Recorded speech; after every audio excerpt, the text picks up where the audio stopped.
déjà yow mi nga xam ne ancien réewmiste nga gis naa post bi nga def ci sa page Facebook après ba mu defee li nga xam ne mooy speech l'acte posé par Idrissa Seck maanaam posture bu mu taxawee waxit bi gestuelle bi et tout est-ce que da nga bokk xalaat ak ñii di wax ni Idi bu ñu xamoon en 2017 ak Idrissa Seck bii di il est largement dépassé par les événements politiques du Sénégal. Non du benn en fait c'est vrai que Idi a beaucoup changé mais tamit politique Sénégal moo changé c'est-à-dire da ngay xool diggante 2020 ba mu demee ci Macky Sall ba léegi lan moo fi am. Abdourahmane mi nekkoon ci moom am na parti Déthié Fall mu nekk ci moom am na parti man am naa mouvement ça veut dire que am na yu bëri loo xam ne moom maanaam réeré na ko te dañu toll foo xam ne heure bi nii système bi fi nekk maanaam mooy système senghorien bi Diouf jël ko après Wade jël ko jox ko Macky et tout système boobu instant bi nii Idrissa kese moo ci des en tant que l'unique candidat boo xam ne il peut être candidat. moo tax nga tuddee les résidus du système. voilà mooy moom moo ci des heure bi nii Macky Sall il a un problème avec le troisième mandat c'est un problème judiciaire Khalifa Sall pareil Karim Wade pareil ak ñeneen ak pareil mais man li bëgg mooy Sénégal il faut ñu xam lu ñu bëgg. amuñu benn intérêt maanaam falaat fi koo xam ne ci système bi la jógee parce que aussi mënuñu xeex toujours bakken di rot deret di tuuru ñi jël dara yaakaar ne kii dafa bon ñi jël jox ko ci keneen koo xam su ñëwee day dundaat avec le même système gën a yokkaat maanaam aussi tamit maanaam mbonte bi su ma ko mën a expliquer noonu ça veut dire quoi dafa jot maanaam rupture bi am rupture bi nag Idrissa mënu cee bokk mais dafa jàppee ne heure bi nii at confrontation bi am ci pro système yi ak anti système yi moom kese moo ci le candidat du système qui est libre qui peut être candidat et c'est vrai parce que sooy seet bu baax ñu fi nekk ci pro-système bi yëpp ils ont des problèmes avec Macky Sall avec la justice surtout aussi de sorte que mënuñu nekk candidat maintenant Idrissa moo fi des moom tamit moo tax nag moom mooy ñebbe ci biir cin bi di cëppi rek léegi nag position bu mu am pour dem nekk candidat c'est son choix mais ce qui est sûr et certain mooy Idrissa je le dis pas méchamment mais politiquement il est mort avec ses sorties il est en train de se tuer socialement. c'est-à-dire il est le chef de l'opposition nga ne politiquement il est mort. non mooy li ma la wax xam nga chef de l'opposition boo xam ne entre temps yow li nekkoon ci yow yëpp am nañu seen kuréel bay woote heure bi nii soo dajale woon Abdourahmane Diouf lu mu am Déthié Fall lu mu am man mu am instant bi nii moo ëpp lu nekk lu des ci ginnaaw Idrissa fu mu nekk nii. waaw mais élection présidentielle ci la ñuy nommé ci la ñuy noté li nga xamante ne mooy kan mooy chef de l'opposition suñu toog logique pour logique. mais entre logique pour logique 2019 dernière élection présidentielle yi il était deuxième. xam nga Idrissa Macky da ko ne demal defi recensement ci sa parti xam nga lu muy firndeel demal nga xool lan moo des ci sa ginnaaw ba nga ma toppee ba léegi. parce que Macky il est conscient que Idrissa ba mu ñëwee ci moom perte na lu bëri te bu ñu fàtte aussi tamit élection présidentielle yi passé 2019 c'était bien mais Idrissa ñaata lan moo composé woon coalition bu nekkoon ci ginnaaw Idrissa. une grande coalition. Idrissa seul nar woon nekk chef de l'opposition te ñu mu defal coalition instant bi noonu léegi ñëpp instant ñu ngi ci opposition bi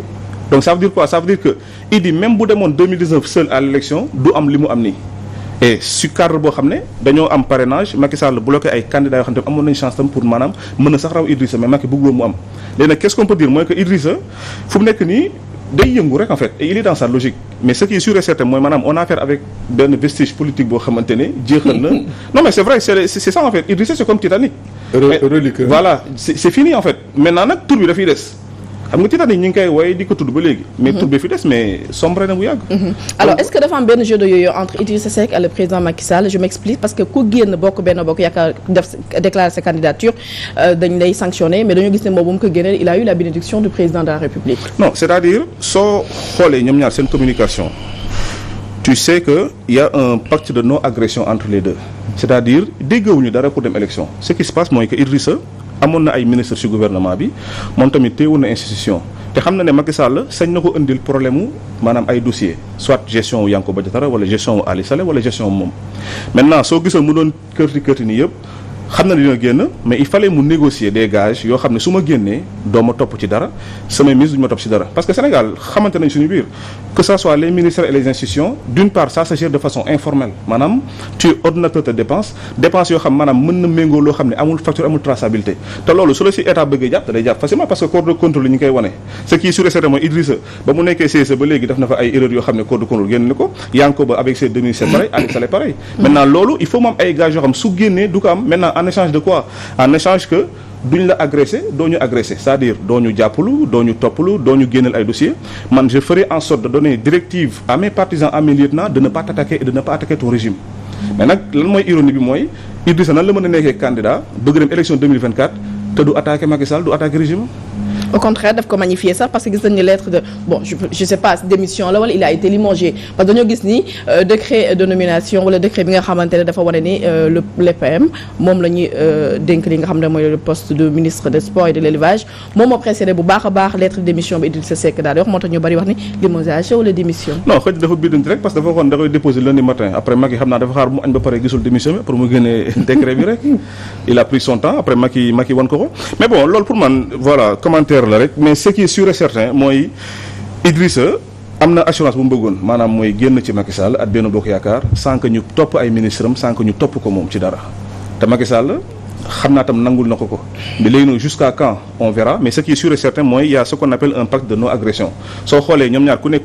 communiqué na démb mais kenn attaquewul sa morom. donc ça veut dire quoi ça veut dire que la séparation est douce mais aussi elle a été négociée sur des gages yoo xam ne comme ni ma la ko waxee rek on va pas se faire mal mais on va se quitter. loolu kese la. Il se fait candidat en 2024. bon xam nga nul n'est mieux placé que Tahirou sur ce plateau pour nous parler de Idrissa man je dis que il a vendangé ses chances depuis waxuma sax bi mu rejoindre. kañ la ñu perdre Idrissa Seck après les élections présidentielles wala bien avant. non on l'a perdu bi mu. Même après les élections présidentielles quand même il restait quand même crédible aux yeux des Sénégalais mais dafa am ay bout de mots ay bout de phrase yi nga xam ne daf ko wax mooy bi mu ne ñoom ñaar ça fait 15 mois ñu ngi waxtaan c'est-à-dire que gis nga phrase boobu jamais les Sénégalais duñ ko baal mooy maanaam tout le temps que nit ñi ñi ngi nekkoon di xeex ci opposition bi ñi leen di gazer di leen dóor ñi tere ñenn ñi parrainage di et tout ça moom il reconnaît que moom jamono jooju moom mu ngi négocier imaginez rek si l'opposition à l'époque n'avait pas cette responsabilité là ba contester violemment les résultats génn ci mbedd bi ñu dóor leen jàpp ci ñenn tëj ci kaso donc moom il en serait principalement responsable parce que moom nee na diir boobu fekkoon na ko moom muy négocier ba pare donc c'est là où je dis que Idrissa Seck foofu la perte léegi boo ci yokkee li Tahirou wax mooy c'est mastodontes qui ont quitté le parti parce que tamit quoi qu'on dise un parti c'est des militants mais les militants ku ci nekk da nga am benn personnalité bi nga xam ne ci kooku ngay retrouver wu ci kooku ngay Déthié Fall Déthié Abdourahmane Diouf Tahirou Sarr donc c'est des donc quand tu as des pro Abdourahmane pro Déthié pro Tahirou yu génn même s'il y a des réumistes encore moo tax cette phrase du président cette pique d'ailleurs du président bi mu ne ko demal nga natt ji je crois que et dans la coalition de 2019 da ngay xëcc waa Khalifa waa Bougane ak ñeneen ak ñeneen voilà donc ñooñu ñëpp tey boo ko xoolee ñu ngi ci kujje gi bon mais une chose est sûre lii tey lu wax on peut pas l'écarter mooy que dans sa logique gis na ni que ñii waroon représenter mënoon nekk candidat ñoom ñëpp ils ont des bisbilles avec la justice moom donc moo ci nekk ka nga xam ne bu weesoo parrainage leneen mënu ko téye donc pour moom jàpp na ni que ñooñu ñëpp tey peut-être par une certaine alchimie ils ne pourront pas être candidats et certainement en secret il doit souhaiter que ñu bañ a nekk candidat certainement waaw pour que moom mu récupérer tout c'est là où il se trompe parce que dama ne dafa am antécédent bi nga xam ne daf ko amel le peuple sénégalais mooy l'après 2019 son discours daf ko amel sénégalais contentieux boobu daf ko amel sénégalais et je crois que le président Idrissa Seck a intérêt à solder d'abord ce contentieux là sinon je serais pas du tout surpris mu dem am 0,0 et poussière % à l'élection présidentielle. waaw d'accord dafa am tam lu ñu seetlu mooy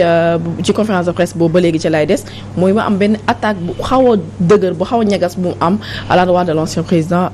Abdoulaye Wade ñu bari doon wax ne Idrissa Seck peut-être que dañoo foog ne avec les années xaw naa réconcilier wu avec ki nga xam ne moo nekkoon son papa sur le plan politique mais dañoo gis ne daf ko am lu mu ko téyel ba léegi-léegi wala dafa nekk ci stratégie deal bu leen nit ñi di accuser ñoom les libéraux ba léegi. non deal buy am moom ci diggante Macky Sall ak PDS mais Idrissa Seck moom il est hors deal bon attaqué na Ablaye Wade c'est vrai mais Idrissa attaqué na Ablaye Wade attaqué na Sonko attaqué na aussi. bon je pense que jour noonu attaqué wul Sonko dafa xaw a neexal Sonko en fait c'est-à-dire dafa bëggoon takk ci Sonko parce que xam nga moom les gens du pouvoir sooy waxee ñoom ils ont la certitude que ni Sonko du nekk candidat te Idrissa xam naa tamit ci loolu la gëm moo tax soo gisee dafa génn takk ci Sonko seeti naa ko waxtaan nañu sans dire lan la fa waxtaan mais loolu yëpp pour déresponsabiliser boppam la pour ëllëg su jëyee amee entre Macky Sall ak Sonko moom fekkeewu ma ko sama yoon newu ci te teel naa fi maanaam jël part